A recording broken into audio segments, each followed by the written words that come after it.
Dengan sastra kita bisa mengenal budaya kita bisa mengenal diri kita sendiri, kita bisa mengenal Indonesia. Ya. Nah, gitu. Jadi kalau yang saya lihat komunitas sastra yang digerakkan oleh ini bukan hanya penikmat sastra ya, bukan hanya mengapresiasi sastra, mengapresiasi puisi, baca novel, terus diskusi, bukan itu ya, tetapi sastra yang kemudian dijadikan sebagai bagian dari kehidupan sehari-hari gitu ya. Jadi bagaimana menulis puisi itu menjadi sesuatu yang mengalir gitu ya, bukan karena tugas sekolah ya, atau bukan karena, tapi karena itu memang tadi itu ya, mempuisikan kehidupan, mempuisikan kesedihan, mempuisikan lingkungan, mempuisikan Sumba, itu tadi ya yang mau dilanjutkan. Ya memang ada banyak teman-teman balik tadi bahwa kita tidak sekedar menulis. Ada yang bertanya kepada saya, ini abang gimana cara tulis puisi? Kalau menurut saya, mungkin juga buat adik-adik nanti ini, ada yang begini. Kalau menulis puisi, ini kalau saya begini, definisi puisi buat saya selain yang umum atau definisi yang puisi itu bahasa jiwa. Satu kata kuncinya bahasa jiwa. Jadi jangan pernah takut untuk saya tidak bisa menulis puisi, semua orang ini bisa. Hanya satu kendalanya, menulislah puisi menurut kata dan jiwa kita, jangan menurut orang lain. Gini, kita biasa nulis gini, saya menulis puisi biar nanti disenang orang lain. Kita tidak pernah tahu seberapa jauh keinginan orang dalam tulisan kita. Nanti kita akan sulit di situ. Tapi tulislah menurut bahasa jiwa kita sedalam-dalam mungkin. Maka biarkan orang menemukan kita di dalam karya puisi kita. Wah. Kalau ada kita tulis, kalau ada 9 yang mengatakan itu tidak bagus, setidaknya ada 1 yang belum bagus. Apalagi kalau sampai 9 bagus, 1 yang tidak bagus. Saya yakin dari 10 pasti ada salah satu yang mengatakan karya itu bagus. Ya. Karena hanya kita yang bisa tahu bahasa jiwa kita. Iya, ya, berawal memang dari bahasa jiwa, bahasa dalam kita yang kemudian kita ekspresikan. Iya. Tetapi ketika itu sudah menjadi sebuah karya dan dibaca oleh orang lain, kan menjadi milik semua orang kan. Masing-masing punya pandangan yang berbeda dan mungkin pengalaman hidup masing-masing kemudian menjadikan mereka memaknai puisinya itu secara berbeda. Akan timbul pertanyaan-pertanyaan bagi yang membaca dan mendengarnya. Ya, bagi penikmat membaca dan pendengarnya boleh mereka-reka itu apa sih maksud karya dari penulisnya, tapi hanya penulislah yang tahu. Rasa ingin tahu itulah yang membuat banyak karya itu semakin bagus dinilai atau mungkin bilang itu semakin banyak dibacakan. Mungkin seperti itu simpelnya, karena memang saya berbasic kehutanan, tidak terlalu di sastranya, saya hanya bisa secara apa yang saya alami. Dan terbukti saya nulis puisi biasa-biasa saja di NTT. Orang Timur kalau menulis puisi itu unik. Oh iya? Ya, kekuatan keyakinan. Bahasa jiwa saya tulis saja seperti begitu. Nah, sebagai sastrawan, kalau di Billy ada orang yang membaca karya terus ditanya gitu ya, ini tadi maksudnya apa sih gitu? Apakah Billy tipe sastrawan yang menjelaskan maksud saya begini begitu, atau menyerahkan maknanya kepada pembaca? Ada yang menyampaikan, penulis, ada yang menyampaikan kepada pendengar atau penikmatnya makna yang sesungguhnya. Tetapi banyak penulis-penulis besar yang tidak akan pernah menyampaikannya karena kekuatan dari orang itu karyanya semakin dikenal dan penulis semakin dikenal ketika dia tidak bilang apa maknanya. Biarkan mereka yang mendengar dan menikmati bertanya-tanya. Iya, itu kata kuncinya. Jadi memang maknanya bisa kadang menjadi banyak. Ya, bisa menjadi banyak. Ya itulah justru keindahan dan kekayaan dari sastra ya. Kalau maknanya sama itu nanti jadi seperti karya ilmiah. Ya. Kalau kita sampaikan makna yang sesungguhnya, berarti karya itu stop di situ. Undang-undang gitu. Undang-undang saja masih bisa diinterpretasi. Baik, menarik ya.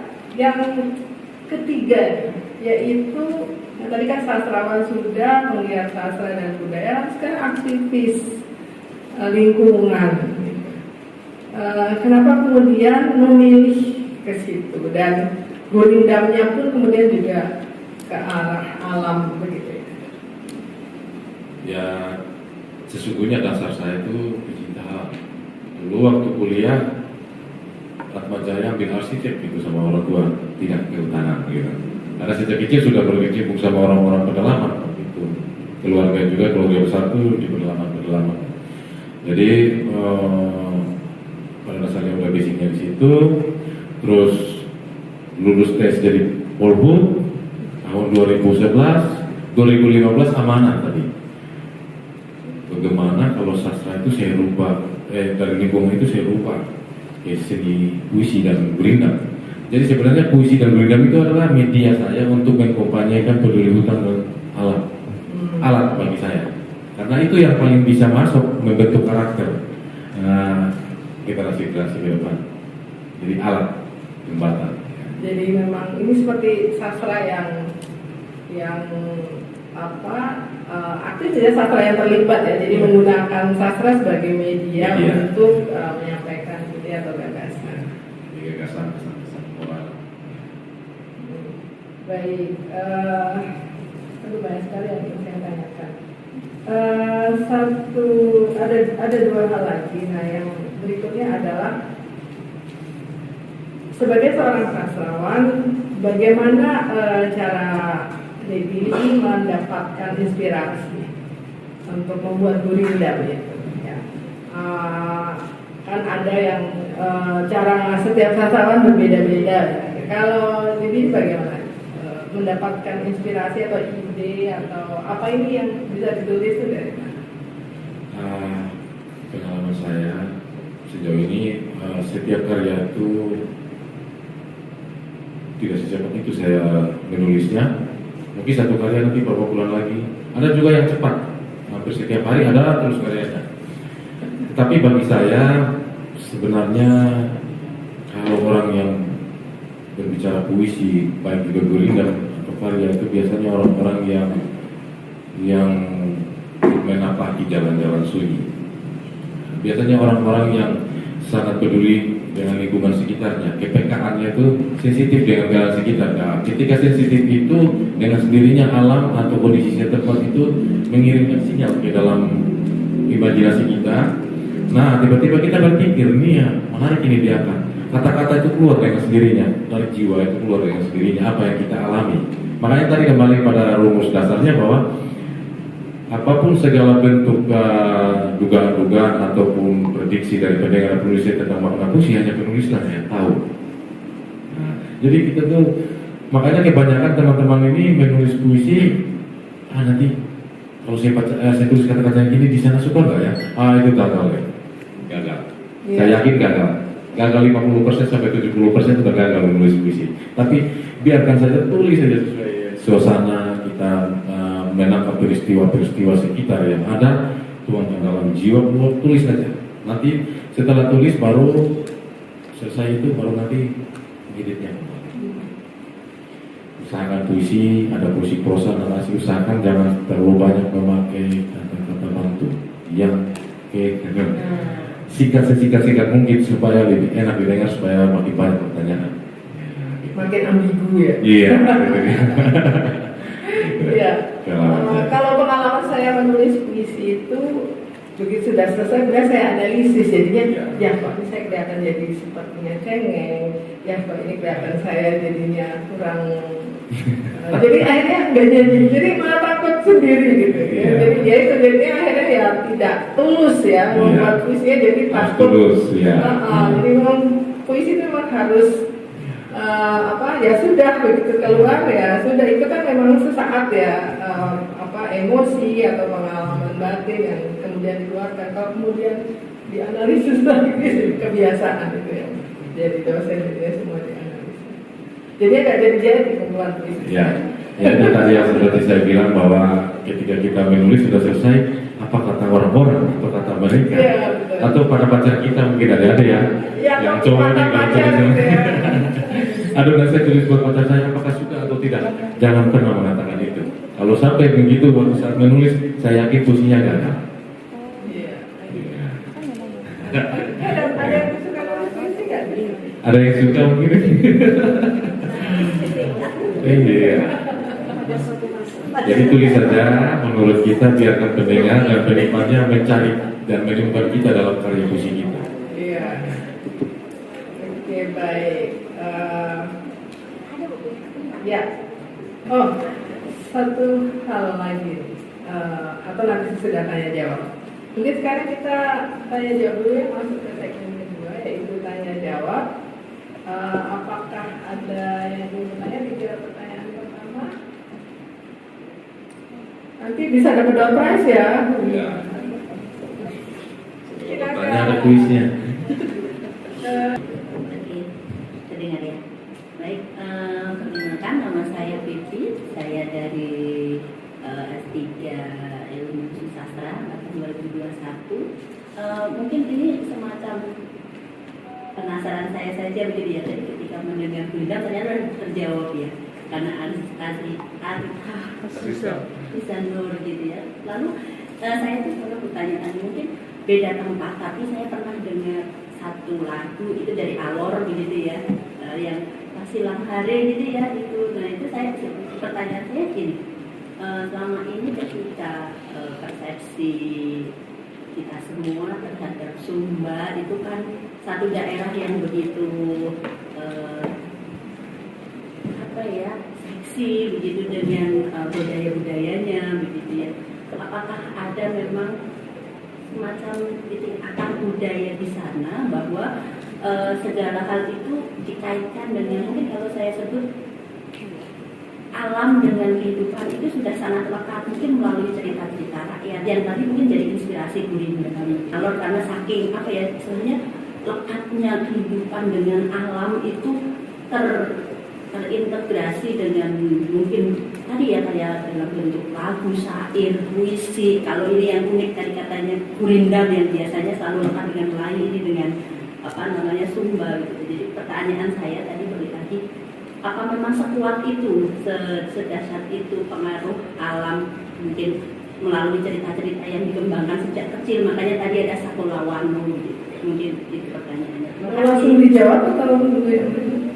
Boleh, dua dulu ya. Ya, ada lagi? Ya, silakan. Sore. Terima kasih atas kesempatannya. Nama saya Indah. Salam kenal. Saya dari Ilmu Sastra. Senang sekali bisa bergabung di acara ini. Pertanyaan saya ada dua. Yang pertama, boleh tidak kami mendengar untuk kostum yang saat ini Bung Giri pakai itu? Cerita dong, penasaran. Itu apakah ada makna daripada motif-motif tersebut, karena menarik sekali. Siapa tahu nanti dorkasnya salah satunya. Yang kedua, terima kasih. Mas sendiri, siapa sih sastrawan favoritnya? Atau Mas sendiri menyukai siapa sih sastrawan mungkin berasal dari Indonesia atau dari luar yang menjadi inspirasi terbesar untuk karya-karya? Nggak pas ya? Bung. Terima kasih Bung. Mungkin ada satu lagi. Satu lagi? Ya, silakan. Silakan. Dalam melakukan sesuatu kita pasti Nama-nama saya. Kalau saya Irmawiyah, dalam melakukan sesuatu kita pasti pernah merasa lelah dan ingin menyerahkannya. Apakah Pak Giri pernah merasa lelah sekali dan ingin berhenti menulis karya sastra dan Gurindam, dan gimana cara mengembalikan semangat itu kembali? Wah, pertanyaannya nih luar biasa ya, tiga-tiganya nih. Kalau orang kami atau ketika komunitas yang nyari orang-orang seperti ini, target ya. Iya. Oke, nanti mungkin dari siapa nih, ibu yang kakaknya ya. Ya, tadi ini apa tadi ya pertanyaan tadi Bu? Dua-duanya. Oh ya alam. Apakah begitu dekat dengan alam, terus apakah ada cerita rakyat atau apa Ya. inspirasi gitu. Ya memang rata-rata orang Indonesia Timur, bahkan menurut saya tidak hanya orang Indonesia Timur, Nusantara, Indonesia, kita kembali kalau kita berbicara tentang sastra itu berarti karya-karya lama ya, kembali ke kepercayaan orang Indonesia awalnya, semuanya bersentuhan dengan alam. Kalau mungkin, mohon maaf ini agama-agama yang ini kan kemudian budaya lebih dulu. Nah, orang-orang dulu itu sangat dekat dengan alam. Jadi Gurindam saya yakin itu kan pengawal alam yang terjadi. Nah, bahkan di Sumba sekali ini Gurindam pertama masuk di NTT di Sumba tempat saya. Nah, masuk saya terbesit dalam pikiran saya bahwa orang Sumba ini hebat ini, pujaga-pujaga masa lampau nih. Ada kalau Gurindam ini kebiasaan dari Melayu sekali dengan ada aturan-aturannya tertentu tadi. 2 baris, sepak kaki baknya, terus dalam satu baris harus 10 sampai 14 kata. Terus nanti ekor itu harus ada AA ya. paling Limanya. ya 5-nya 3 maksimal itu 3 huruf ya. Itu karena ditemukan. Mungkin di daerah kita masing-masing itu ada petua-petua dulu oleh para pendahulu kita, leluhur kita itu ada. Di tempat saya ini belum di expose. Nah ini tugas kita, tugas kami. Cuma kan belum digaungkan saja. Kalau terus digaungkan, bisa aja menjadi bagian dari karya sastra yang masuk dalam kurikulum. Kenapa tidak? Kita orang Sumba ini berhubungan dengan alam. Begitu kuat sekali orang Sumba sama alam. Jadi saya mau bilang Gurindam tidak, tetapi petua-petua nasihat. Nah ini contohnya. Menipi kalita barani soka. Maksudnya ada soka satu jenis tanaman inang gaharu. Kalau pingin bahasa Indonesia lurusnya ya, tadi bahasa daerah. Kalau pingin mengupas kulitnya, mengkuliti, mendekaplah dengan pohon-pohon itu, pohon-pohon soka itu. Nah, soka di tempat saya itu sebenarnya selain kulitnya, selain gupalnya sebagai gaharu, itu sebagai tanaman obat. Kulitnya menipi kelita, berarti mengupas kulitnya itu untuk lumbung-lumbung padi, hanya kuat buat pakaian asli orang Sumba dulu pakai kulit-kulit tali. Jadi kalau untuk memenuhi kebutuhan itu, ya kita itu harus ada di dalam, kita harus dekat dengan tanaman-tanaman itu, tanamlah sebanyak-banyak. Itu makna, tapi banyak makna yang lebih dalam. Jadi seperti pepatah begitu ya? Iya. Seperti pepatah. Nah, Iya. saya yakin Gurindam juga, kalau saya lihat di artikel itu dari bahasa India juga ya.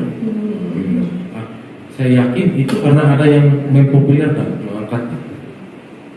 Yang mudah-mudahan dari Sumba ada, juga dari daerah-daerah itu ada yang angkatnya. Cuma siapa yang angkatnya harus punya power basicnya. Iya. Itu masih ada pelaku budaya Di Sumba. yang memunculkan pepatah itu gitu. Masih ya. Nah, biasanya orang-orang Ketua-ketua pikir. ada, Ya. ketua-ketua ada. Iya. Masih tidak semua orang. Saya pun kadang-kadang masih belajar dari mereka. Masih ada. Tapi tidak banyak. Tidak banyak ya. Tantangan buat kami. Oh itu harus dikejar itu ya. Ya. Harus bisa ya. PR besar buat saya dan teman-teman saya dan saya. Ya. Oke. Jadi alam cukup sangat berpengaruh. Jadi banyak pepatah-pepatah yang menggunakan alam ya sebagai kata-kata bijaknya. Iya. Terima kasih. Karya itu dari alam, lingkungan. Ya. Yang kedua dari makna dari kain. Iya. Biasanya orang Sumba ini pewarna alam. Ya alam yang membentuk kita. Sebelum kenal ada pewarna kimia ya. Ini pewarna alam, setiap motif ada maknanya. Biasanya satu lembar kain ada motif-motifnya ini ada gambaran kehidupan antara hubungan manusia dengan alam, manusia dengan manusia dengan leluhurnya, dan manusia dengan Tuhan. Marapu jadi hukum dasar menurut saya. Tapi Ratu belum pernah, para Ratu ketua Marapu belum pernah mengatakan itu, tapi saya mengatakan itu. Ya. Jadi hubungan Marapu mengajarkan hubungan keselarasan antara manusia dengan alam, dengan sesamanya, dengan leluhurnya.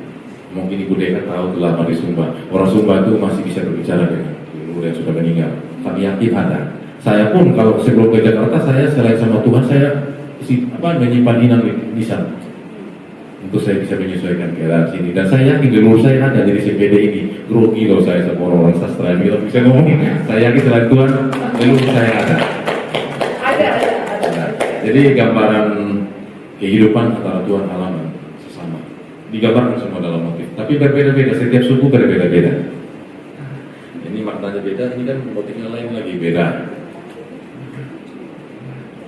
Ada motif ayam contohnya, selain sebagai petarung ya, mungkin kalau kita gambaran globalnya petarung, pekerja keras, banyak sekali makna-makna itu.